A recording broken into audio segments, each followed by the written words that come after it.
last question of the week is also one of the last questions that Jesus asked before he ascended to heaven. And it was of such importance that he felt the need to ask it 3 times.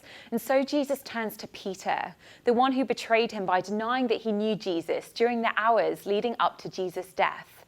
And he says to him, "Simon, son of John, do you love me more than these?" "Yes, Lord," he said, "you know that I love you." Jesus said, "Feed my lambs." And again, Jesus said, "Simon, son of John, do you love me?" And he answered, "Yes, Lord, you know that I love you." And Jesus said, "Take care of my sheep." The 3rd time he said to him, "Simon, son of John, do you love me?" And Peter was hurt because Jesus asked him for the 3rd time, "Do you love me?" And he said, "Lord, you know all things. You know that I love you."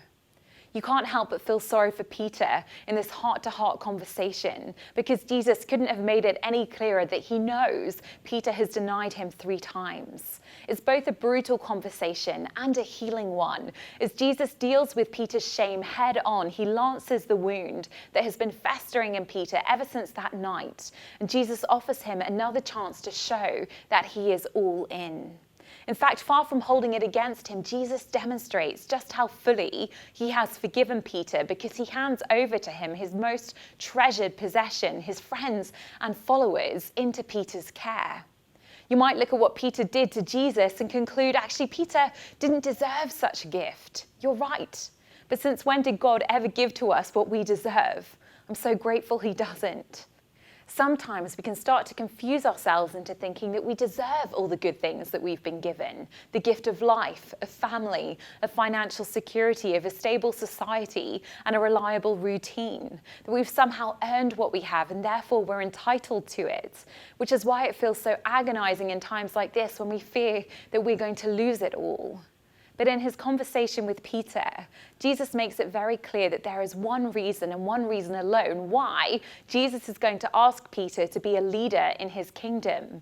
And it all comes down to Peter's love for Jesus. Essentially, Jesus is saying, I will give you a principal part in my story. I will allow you to serve my church and to serve the world because you love me. And that is the same question that Jesus asks of every one of us who want to play a part in building his kingdom and being a blessing to the world. Do you love me?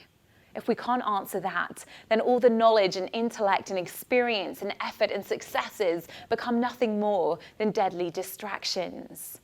I was getting frustrated a year ago because I felt like I was spending all of my time on the back foot defending the more challenging aspects of Christianity that people have a hard time with, and nowhere near enough time talking about the one that my heart loves. And as I was praying about it, I felt like God was reminding me that I'm not primarily an evangelist for the fine-tuning argument, as important as that is.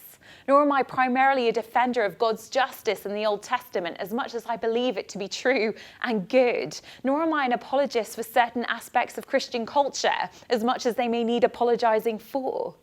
Rather, God has called me to be a follower of Jesus Christ, and everything else comes at a distant second to that.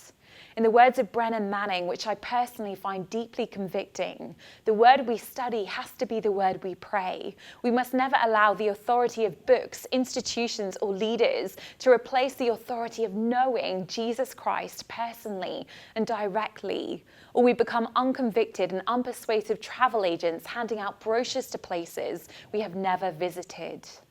When the incarnate God comes to us, he doesn't just humble himself by living a human life he didn't have to live, or even by dying a human death that he didn't have to die.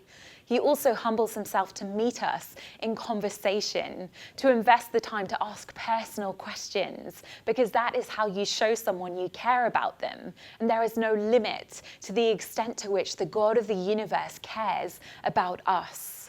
There is so much that we can learn from Jesus' questions about the kind of people we are called to be, as we've seen this week, to be those who give dignity rather than dishonor, who ask questions that aim for the heart, who invest in relationships that make us vulnerable, and who live lives that tell a true story about who God is. And, most importantly, those who really love Jesus. Do we love him today? Could we look him in the eye and answer that question 3 times?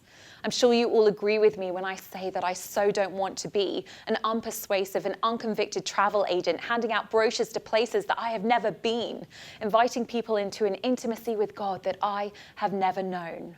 I want to go to those places and I want to meet Jesus there. I want to spend my time in the presence of a God who treasures our conversation and who takes such pleasure in our company. My invitation to you this week has been to do the same, to get to know the real Jesus, the one who's committed to doing everything that it takes to get to know you right down to the questions that he asks. If that is somebody that you would like to know, then I have no doubt you will find Jesus ready and waiting.